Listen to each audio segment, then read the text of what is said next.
So this CD was listened to by some really well-known artists. Can you tell me more about that? Well, sure.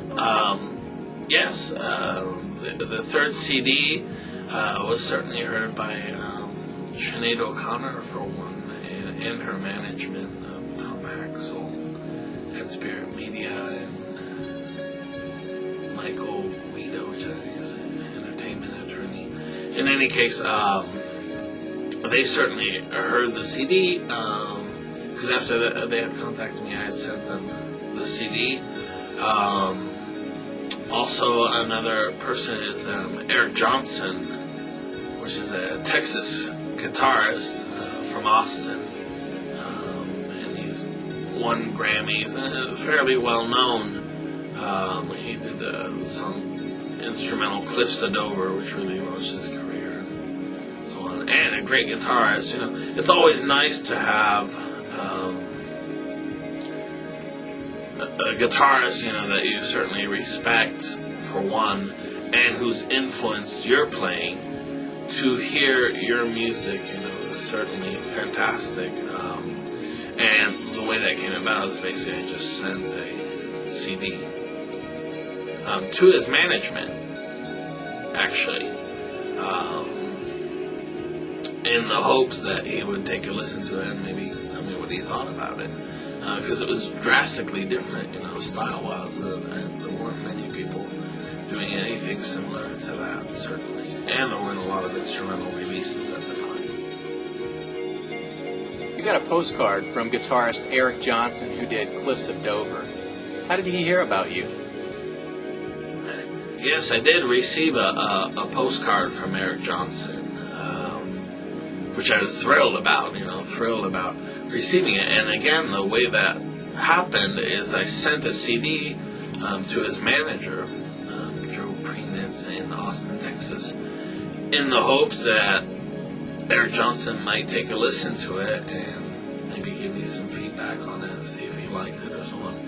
And I think that he did like it, because sure enough, a couple weeks later, I get a postcard from him in the mail.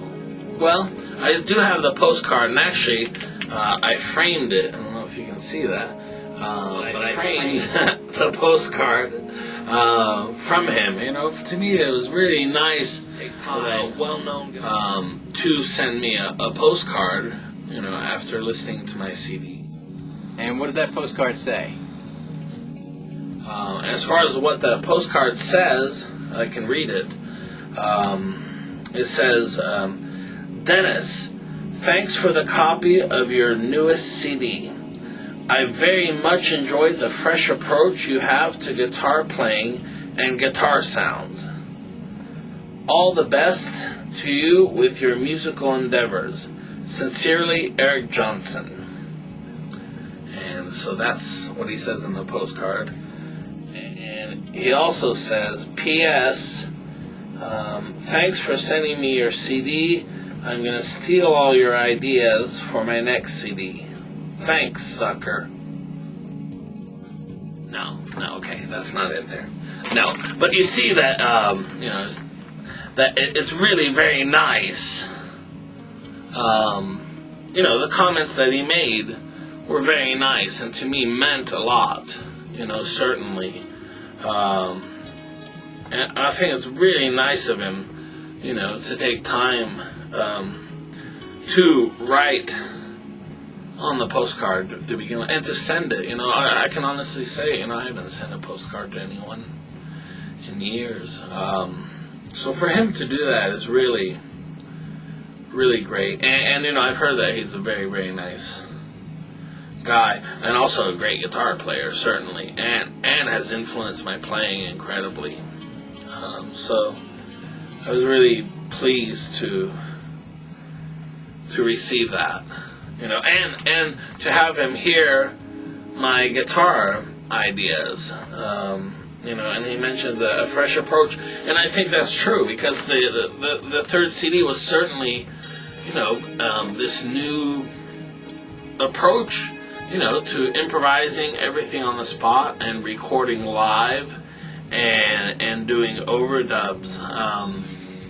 honestly, I certainly wasn't worried about Eric Johnson stealing my ideas. I'm sure he has plenty of ideas of his own, and that's the great thing about guitar, is that every guitarist is different. It's not a question of, oh, you're gonna steal my material at all, because everyone has a different approach to guitar. Eric Johnson included.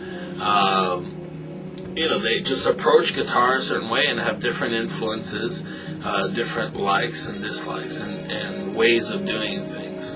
So that was never really a concern at all. But to receive a postcard from a well-known guitarist, that you see in guitar magazines, and you listen to his albums, you buy his albums, and things, is really a very nice thing, because it certainly validates, especially if he has good things to say about the CD, it validates, your efforts very much. So I was always very pleased to have received that, And the fact is, that in my living room, it's framed on the wall.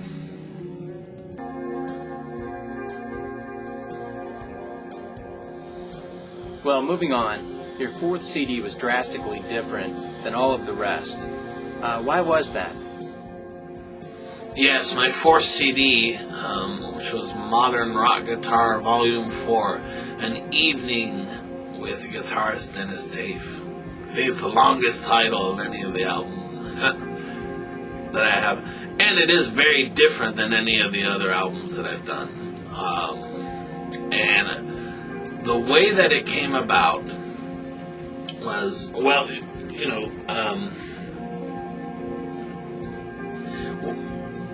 was that I use a lot of effects and electric guitar sounds, including distortions and that kind of thing.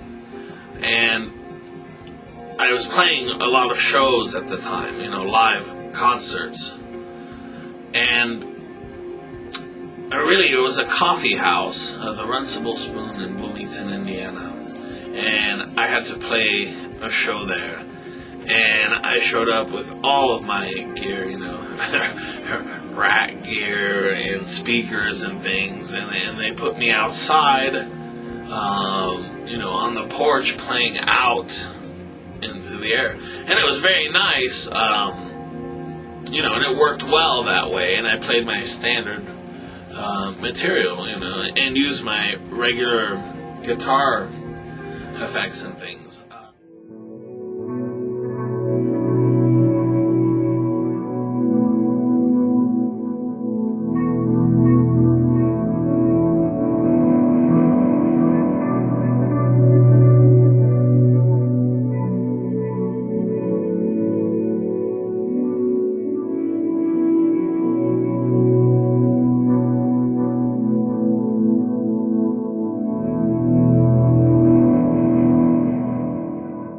However, winter was coming, and I had other shows there, and certainly I didn't plan on playing outside, but it was a rather small space inside. So I thought, well, okay, how about this? How about I just bring the bare minimum to record this show? In other words, just a looping pedal board and two small combo amps. That's it. And I think one was a Marshall amp and one was a Crate amp, and the Marshall was a tube amp.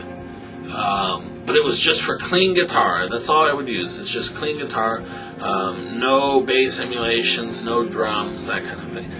Just strictly low-key, clean guitar. And that I would basically go in and play. And really, this started a new style for me, that in the end I had, for larger venues, I could play my regular style, which was rock and leads and drums and drum fills and all kinds of things, all kinds of different sounds and things. And then, really for smaller venues, a different style where it was just clean guitar, and it's really trying to get as many different sounds as you can just from the guitar itself. So no drums and no delays and that kind of thing. It was just very straightforward.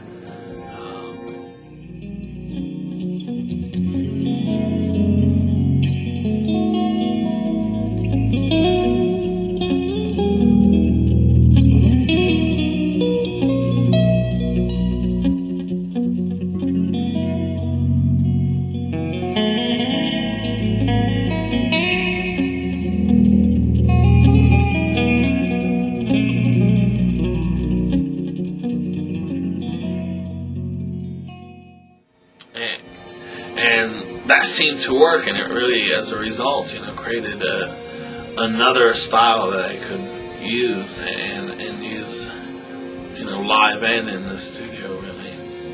And I played, I became almost a regular there.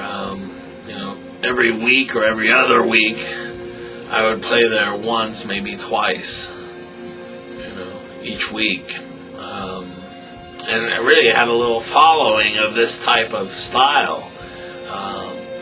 People found it very relaxing, certainly.